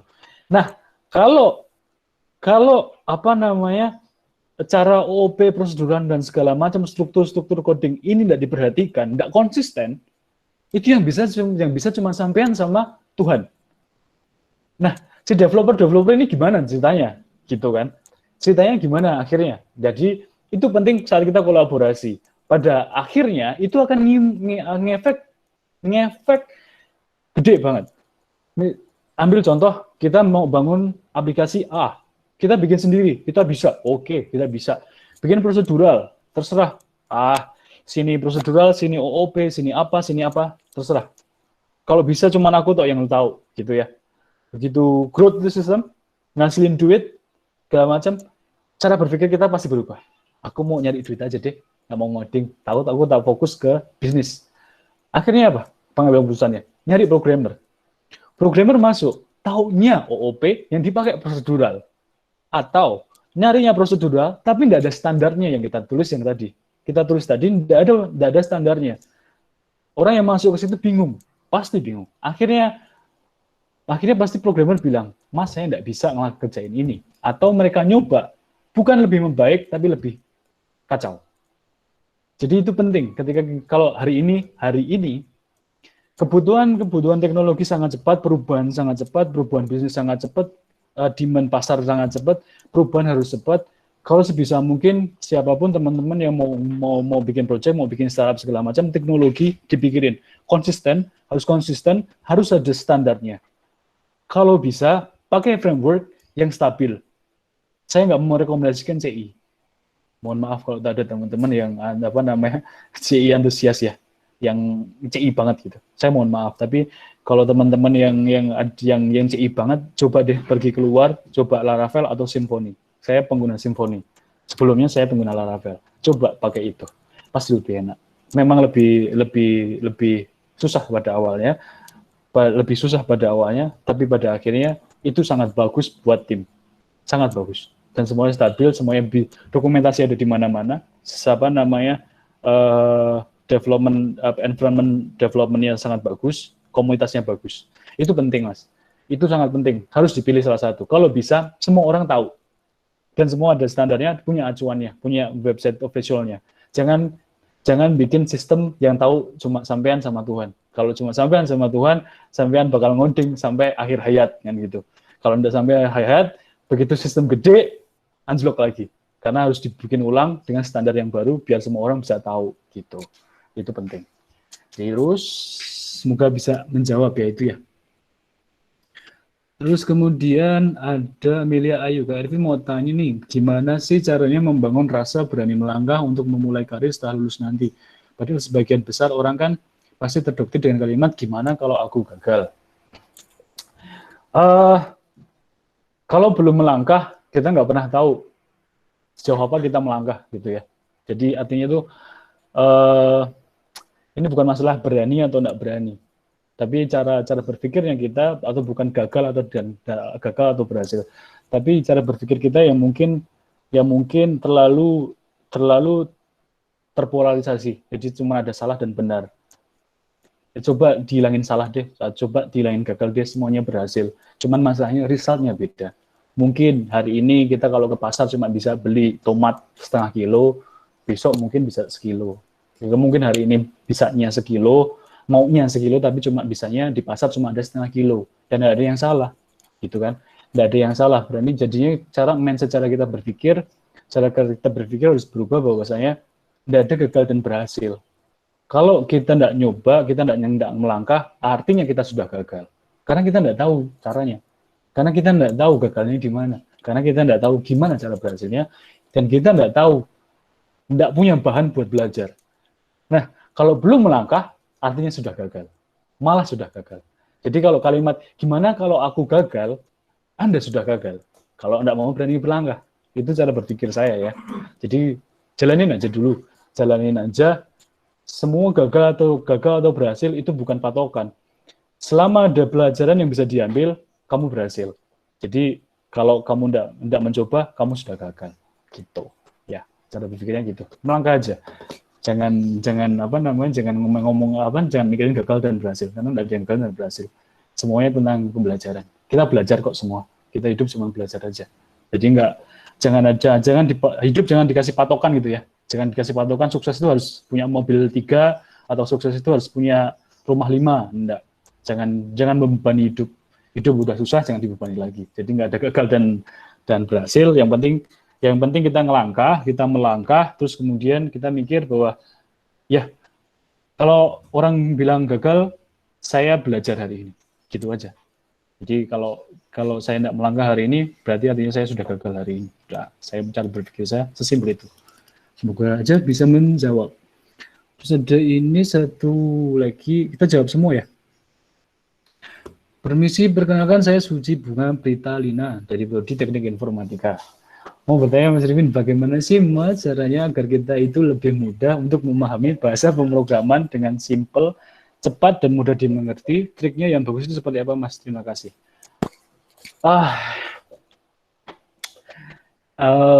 Mungkin agak ini ya. Mungkin jawabannya enggak bisa memuaskan Mbak Suci ya. Tapi semoga aja bisa memberi point of view yang lain gitu ya. Point of view yang lain. Nggak ada di dunia ini hal yang gampang. Nggak ada di dunia ini hal yang susah. Mbak kalau mau bikin mie harus usaha dulu, direbus dulu. Semua ada prosesnya. Dan pemrograman tidak bisa dipermudah dan tidak bisa diambil shortcut-nya. Tidak bisa diambil shortcut-nya. Semua butuh proses. Semuanya butuh proses dan jangan pernah mikir bahwa saya bodoh gara-gara saya tidak bisa. Tidak ada yang bodoh. Semua belajar. Jadi bagaimana caranya dengan mudah dan segala macam. Jangan bebani pikiran bahwa itu sulit.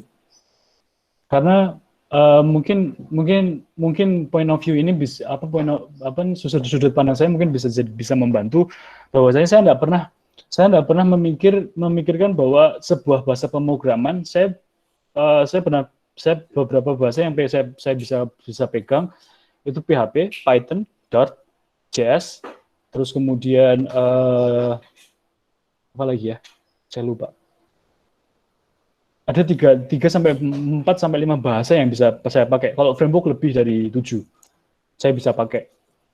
Dan gimana saya cara bisa mempelajari itu jadi lompat misalkan pada waktu awal saya PHP terus kemudian saya lari ke Python.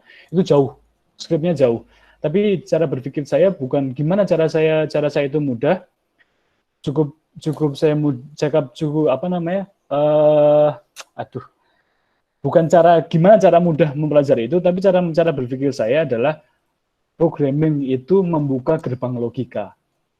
Programming itu selalu membuka gerbang logika. Jadi bayangin aja di imajinasinya Mbak Suci, ya toh, diimajinasikan bahwa Mbaknya lagi berada di depan pintu logika. Di pintu logika. Ini bukan masalah bahasa pemrogramannya atau pemrogramannya, tapi lagi di depan pintu logika. Mbak cuman butuh membuka gerbang logika itu. Dan gerbang logika ini tidak akan putus, tidak akan selesai. Jadi buka dulu, coba dulu, pelajari logikanya, hafalin caranya, hafalin polanya, pasti ada coding itu ada polanya. Karena itu terstruktur dan semua ada teorinya. Dibuka, dicari logikanya gimana, kok ini bisa ke sini, kok ini bisa ke sini, kok bisa ke sini. Dan jangan takut buat error. Error itu penting. Makanya ada proses debugging. Error itu penting buat pembelajaran dan praktisi pun juga nyari error, Mbak. Saya juga nyari error. Setiap saya ngoding pasti nyari error. Jadi kalau Mbak Suci itu terus tiap kali nemu error terus stres, waduh nggak bisa. Waduh ini kok gini, waduh enggak. Expert pun nyarinya error, bukan nyari benernya, Mbak. Jadi cara berpikirnya coding itu nyari error, bukan nyari bener, gitu ya, nyari error. Jadi nyari bener. Jadi tidak ada shortcut biar terus ngerti, enggak. Karena kalau kita mikirnya, oh ini caranya biar ngerti, itu caranya kayak gini nih, gitu kan. Otomatis kan kita orientasinya adalah kita tahu Tapi bukan itu. Kita bahkan seorang praktisi pun, seorang expert, seorang ahli, seseorang yang udah ngoding bertahun-tahun, yang mereka cari itu errornya, Mbak. Bukan benernya loh. Ketika kita apa namanya ngoding bener segala macam sistem jalan, kita cari errornya, Mas ya. Jadi kita tuh nyari error. Jadi kalau mindsetnya kita nyari error, maka error itu atau kesulitan itu jadi senang. Jadi kesulitan itu gerbang logika, anggap aja gerbang logika. Ketika tahu kesulitannya, kita buka, kita tahu caranya, oh begini caranya, simpen Mbak, simpen di ingatan. Cewek itu punya ingatan yang lebih tajam daripada cowok. Harusnya cewek itu lebih bagus di programming, harusnya ya. Karena bisa nyari kesalahannya lebih banyak gitu. Jauh aja membantu bisa dilanjutin lagi kalau ada yang nggak jelas gitu ya. Terus kalau sudah dapat pendamping ke OPA, Gojek hidup Laravela, anakku namanya Naura Laravela Wicaksono. Nanti ada kasih simbol. Siap. Pertanyaan terakhir ya. Permisi Kak menanya, sukses menurut Kakak di dunia sistem informasi itu yang bagaimana ya? Terima kasih. Saya nggak punya patokan sukses, Mas. Itu masalahnya. Gitu ya. Jadi kalau sistem informasi mungkin kalau waktu dulu ya, waktu saya kuliah masih narsis, masih menggebu-gebu gitu. Patokan saya kalau saya udah punya startup, saya udah menjalani aplikasi, saya udah sukses di sistem informasi gitu ya. Terus kemudian saya terjun ke dunia profesional dan saya tahu bahwa saya cuma mengarungi samudera. Jadi tidak ada akhirnya. Saya cuma kuat-kuatan aja di samudera gitu. Jadi saya cuma nyari ikan. Jadi kalau saya sukses di sistem informasi itu tidak ada.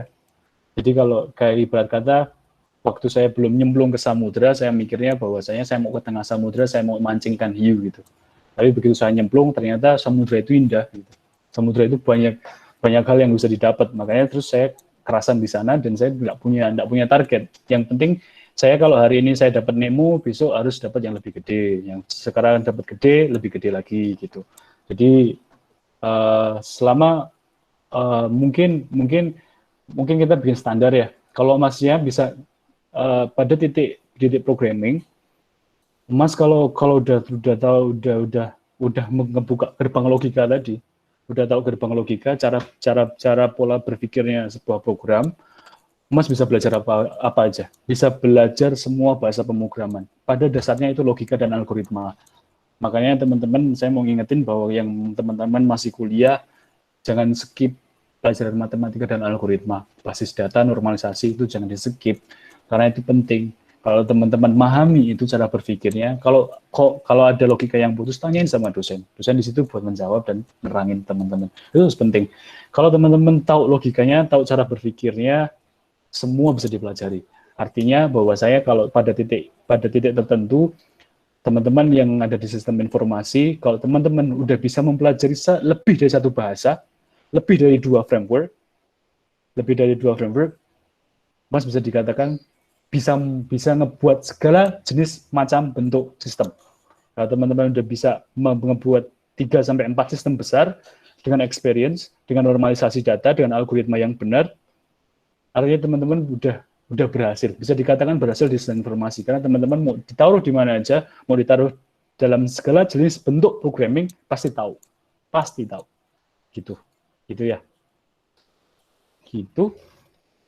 Ada pertanyaan lain enggak ya? Semoga aja menjawab tadi. Ya, mungkin dari teman-teman yang mau bertanya lagi kembali boleh, atau mungkin Mas Ervin mau melanjutkan materinya dulu juga apa-apa. Oke, saya lanjutkan ya. Jadi kali ini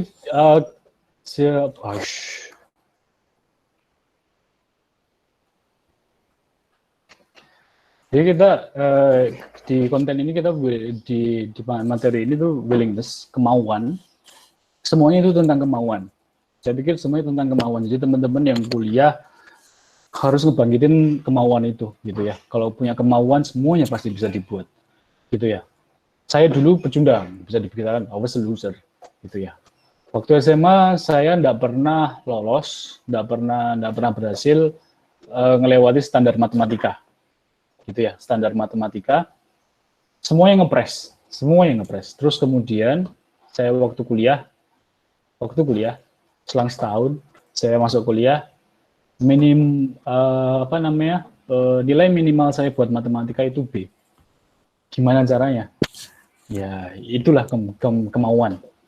Pada waktu itu kalau dosen matematika di STIMIK, di sistem informasi, tahu bahwa meja paling depan itu pasti saya. Karena saya mau menaklukkan si matematika itu yang dulu SMA saya nggak bisa, gitu ya. Sini step, mungkin ini metamorf, perubahannya. Mungkin teman-teman sekarang cuma melihat apa yang terjadi di dunia, ada aplikasi segala macam, ada orang yang modelnya begini, ada yang begini. Mungkin kita cuma melihat hari ini, tapi itu bukan berarti kita nggak akan dapat apa-apa buat hari esok gitu ya. Akhirnya hari ini kita ngelihat, tapi itu bukan berarti bahwa kita bakal ngelihat sampai seterusnya gitu ya. Apa tuh? Bunga apa tuh?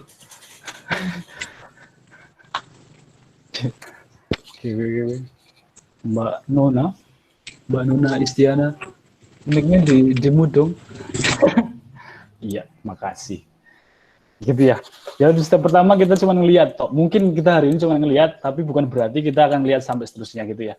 Habis kita cuma ngelihat toh, kita punya, oh ternyata ada startup begini, aku mau pengen jadi begini. Oh ada orang yang jadi profesional gajinya segini, aku mau jadi orang seperti ini.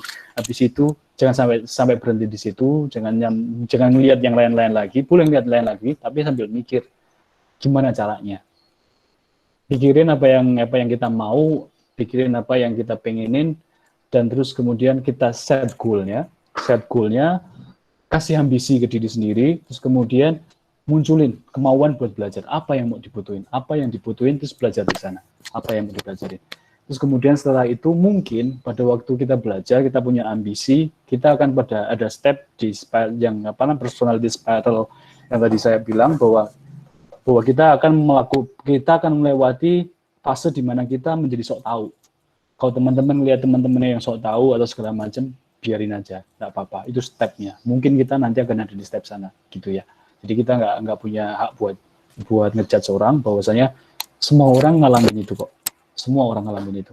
Terus kemudian kita pada akhirnya kalau kita bisa ngelewatin semuanya, kita punya pride. Kita bisa mengendarai jalan kita sendiri, kita punya kendaraan kita sendiri, bukan kendaraan bener-bener kendaraan ya, tapi kendaraan artinya kita punya arah sendiri, kita punya kendaraan sendiri. Mau cari kemana aja, mau ngapain aja, teman-teman bisa. Pada titik ini saya bisa kerja buat perusahaan di Toronto dan Kanada dan segala macam karena saya sudah punya kendaraan saya sendiri. Jadi saya buat kendaraan saya sendiri, saya kendarai sendiri, saya bikin sendiri. Jadi semuanya pasti akan ada di titik sana. Kalau teman-teman tidak berhenti buat mikir dan berusaha gitu ya, semua pasti ada di sana. Anda pasti punya kebanggaan tersendiri, tapi teman-teman mungkin tidak perlu buat bilang bahwa saya punya kebanggaan ini, tapi semua orang bisa lihat bahwa Anda patut dibanggakan gitu ya. Itu oke. Oke, gini, sambil menjawab, ada pertanyaan kan, ada sambil menjawab. Mungkin teman-teman ini,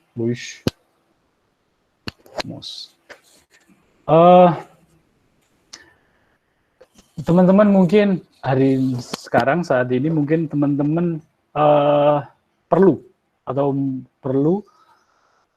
mungkin 3 menit sambil saya menjawab, mungkin teman-teman bisa ngeset targetnya apa, mau ngapain, terus kemudian mau ngapain, terus habis itu planningnya mau ngapain, untuk mewujudkan targetnya, teman-teman. Setelah itu, mau result atau pivot. Pivot itu berubah. Jadi, tadinya mau jadi programmer, tapi ternyata belok, ya enggak apa-apa. Tapi udah berusaha. Tapi kita coba hari ini, teman-teman, sambil saya ngejawab pertanyaan, teman-teman ngeset pertanyaan, ngeset target, terus kemudian buat mewujudin target itu, teman-teman mau ngapain? Misalkan saya mau jadi programmer nih, terus kemudian besok saya mau belajar lagi saya belajar lagi, saya mau ke dosen matematika, saya mau belajar algoritma lagi. Atau mungkin yang cewek, saya nggak mau jadi programmer, tapi saya mau jadi analis. Saya mau nyari use case lebih banyak lagi nih sama dosen, besok mau dosen. Seperti itu ya. Kita share. Mungkin teman-teman bisa nge-share. Teman-teman bisa nge-share itu. Terus kemudian kalau ada yang mau ditanyain, kita ada yang menarik, mungkin kita bisa bantu buat apa. Mungkin ada yang bingung, harus diterusin atau pivot. Atau ganti haluan gitu ya. Mungkin kan ada teman-teman mungkin yang bimbang di pertengahan jalan gitu ya. Oke. Teman-teman bisa mulai dari 3 menit dari sekarang, mungkin teman-teman bisa nge-set target terus kemudian mau ngapain gitu. Sambil saya menerangkan yang selanjutnya. Oh ya. Ini harusnya setelah itu ya. Tapi enggak apa-apa.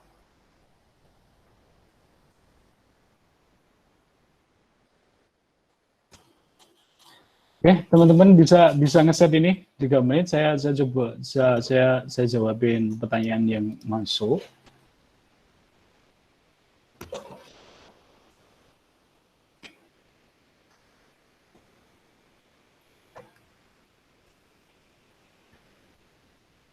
Oke, saya mulai jawab ini dari Mas Roy Sukaciki. Siap. Teman-teman yang lain bisa ini ya, teman-teman semuanya bisa nge-set target terus kemudian apa yang mau dimauin sekarang, yang mau dilakuin next gitu ya. Kita mau discuss itu nanti pas sesi tanya jawab. Terus kemudian, Mas, kalau awal-awal mulai freelance itu ambil project yang gimana? Saya takut nggak bisa nyelesain soalnya saya nggak bisa mengukur kemampuan saya untuk mengambil project yang bersangkutan. Oh ya, ambil project yang nggak perlu serius.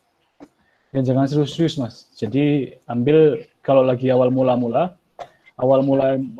project freelance, ambil project yang kecil. Jangan nilai nominalnya ya. Jangan nilai nominalnya, mungkin nominal cuma 1 juta, 2 juta, 3 juta. Tapi yang penting tanggung jawabnya tidak terlalu besar. Kalau memang Mas nggak berani ngukur diri sendiri gitu ya. Atau kalau Mas mau orientasinya uangnya, duitnya, nggak apa-apa. Semua pilihan tuh bener. Tapi caranya yang harus beda. Kalau Mas mau belajar, saran saya ambil project yang kecil skalanya. Tanggung jawabnya tidak terlalu besar, gitu ya. Tidak terlalu besar. Terus kemudian kalau misalkan orientasinya uang, tidak apa-apa cari yang gede, tapi cari teman, partner. Cari teman atau partner buat ngerjain itu, tidak masalah. Harus kolaborasi. Hari sekarang tidak ada kompetisi, adanya kolaborasi, gitu ya. Tuh. Tanya dong Kak, sebagian teman-teman kan masih terbatas pengetahuannya. Kira-kira saran Kakak langkah teknis apa yang harus teman-teman lakukan dalam 6 bulan, 1 tahun, dan seterusnya. Teman-teman harus memulai dari mana? Mungkin cara berpikirnya tidak sempat Kakak Dreams. Oke. Mas, jadi SMK saya itu komputer, TKJ ya. Itu tukang servis komputer. Terus saya mulai tertarik coding Visual Basic itu di kelas 2 SMK. Mandiri, belajar sendiri. Jadi artinya saya tidak punya dasar background programming. Tapi saya tetap lakuin. Saya kalau Mas pernah dengar Scriptidis, itu saya dulu Scriptidis. Sampai sekarang pun juga copy paste sebenarnya. Tapi saya tahu logikanya, saya tahu cara makainya. Aku dulu tidak tahu cara makainya. Jadi kalau apa yang langkah-langkah teknis apa yang harus dilakukan, dicoba aja, enggak apa-apa error, enggak apa-apa, enggak salah, dipikirin 2 hari, 3 hari, enggak apa-apa, kan enggak ada deadline, mumpung enggak punya deadline, mumpung belum kerja, mumpung enggak ada tanggungan, maka gara-gara enggak ada tanggungan, makanya manfaatin waktunya buat gagal, gitu ya, manfaatin buat error, soalnya kalau udah kerja, enggak boleh error, makanya saya kuliah, dan dari kampus belajar algoritma, praktekin di luar, cari coding, segala macam, dicobain, gagal, enggak masalah, error enggak masalah, coba aja terus. 2 hari, 3 hari, 4 hari, 5 hari baru selesai, enggak apa-apa, enggak ada masalah, cuma 1 halaman, enggak ada masalah. Yang penting terus lakuin aja, sampai akhirnya mungkin teman-teman baru menyadari, waktu lulus, wah kok saya udah bisa ya, gitu. Teman-teman belum bisa loh, tapi aku udah bisa. Artinya itu bukan kecepatan berpikir, itu bukan kecerdasan, tapi itu kemauan, willingness. kemauan. Jadi kalau teman-teman mau nyoba, mau berani error, jangan takut salah. Nah, itu yang menjadi masalah di budayanya kita. Kita itu selalu takut salah. Selalu takut salah. Makanya kita jarang berkembang, susah berkembang kadang-kadang kita selalu takut salah. Kita harus salah. Memang harus salah. Kalau di luar, kalau di barat, kalau di luar negeri, ya udah coba aja. Kalau salah kita benerin, kalau kita benar apresiasi, gitu ya. Jadi jangan takut salah, jangan pernah takut salah. Coba aja, coba terus. Kalau semakin menunda, semakin tidak tahu, gitu ya. Semakin tidak tahu. Oke, gitu. Semoga bisa ngejawab. Gitu. Terus kita lanjut ke teori ke materi selanjutnya. Plan is a theory. Jadi kalau teman-teman punya planning, punya cita-cita, semua itu teori. Semua itu teori. Sampai itu terjadi kenyataan, itu menjadi kenyataan atau teknisnya. Teknisnya seperti itu. Teknisnya menjadi hasil yang teman-teman dapat. Tapi sejauh itu cuma imajinasi, sejauh itu cuma cita-cita, itu teori. Jadi kalau teman-teman bisa menghargai cita-cita, harusnya teman-teman juga bisa menghargai teori yang ada di bangku kuliah. Harusnya begitu. Jadi kalau teman-teman ngelihat gedung gede mencakar langit, itu nggak bisa dibuat tanpa teori. Mungkin teman-teman bisa bikin kandang jangkrik gitu ya. Itu cuma bisa pasang jangkriknya masuk, udah selesai, nggak apa-apa. Tapi kalau mau naik gedung pencakar langit, kayak Burj Khalifa, segala macam, itu butuh teori. Kalau ada teori, lantai ke-7 juga udah ambruk gitu. Semua ada teori. Nah, mungkin ada kalimat kan, ya udahlah learn by doing lah gitu. Learn by doing. Tapi kalau teman-teman tetap memakai cara berpikir itu learn by doing, tapi ngeskip waktu yang udah ada sekarang buat belajar teori dan segala macam, artinya teman-teman juga cuma buang-buang waktu saat ini. Pada akhirnya teman-teman pas tahu teknisnya seperti itu, ternyata butuh teori loh, gitu.